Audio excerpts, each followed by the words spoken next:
November 11th is Remembrance Day, and people, they say, should spend this day honouring those who have fallen, which is a euphemism for those who were killed fighting for our freedom. I'm sure some of the people that signed up for that sort of thing thought that that's what they were fighting for. And I'm sure there are a lot of other people who signed up who did it for the adventure and the romance of soldiering. And in the end, all they ended up fighting for was just to stay alive long enough to go home.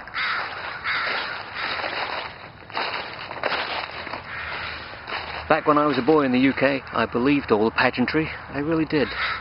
Our boys were braver, our exploits more glorious, our do more daring. Our cause was just. World War I, World War II, they were before my time, but it all seemed so clear, so straightforward. But I haven't been a boy for a long time,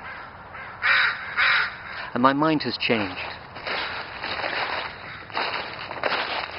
I remember when Maggie Thatcher threw us into war with Argentina, that great military superpower, such a threat to Great Britain.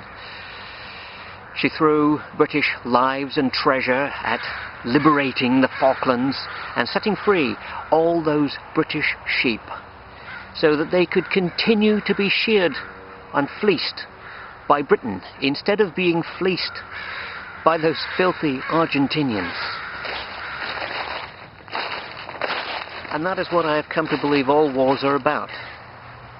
It's not about freedom, or at least not our freedom. It's about the elites fighting over who's going to fleece the sheep, who's going to tax the people, who has the right to exploit the natural resources of other people. I do honour the minute of silence on November 11th. It marks the end of the First World War, the war to end all wars, a war so bloody and so expensive that the nations of the world got together afterwards to declare war itself illegal. All wars since World War I have been illegal. It's what the Nazis were prosecuted for at Nuremberg. Prosecutions since then have been a little thin on the ground, not because wars have stopped happening. It's just that, well, some nations are too big to nail. And of course on Remembrance Day I remember all those soldiers who have fought and died on both sides. Not with a romantic, idealistic eye, but with sympathy for all those who were lied to and tricked and used. And I remember all those millions of people who died but never signed up, kept themselves to themselves, had no axe to grind, had no gain to be made, but were slaughtered nonetheless. I remember the thousands of people of Dresden, Hiroshima, Nagasaki.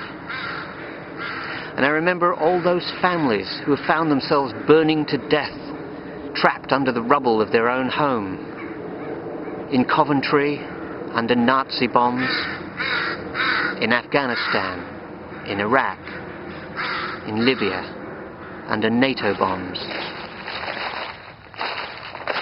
On this day that we are told to honour the soldier, to respect the soldier, to idolize the soldier, remember, all of these millions of lives lost, all of this endless sea of misery and human suffering, not any of it would have been possible if every single living person had simply refused to ever be a soldier.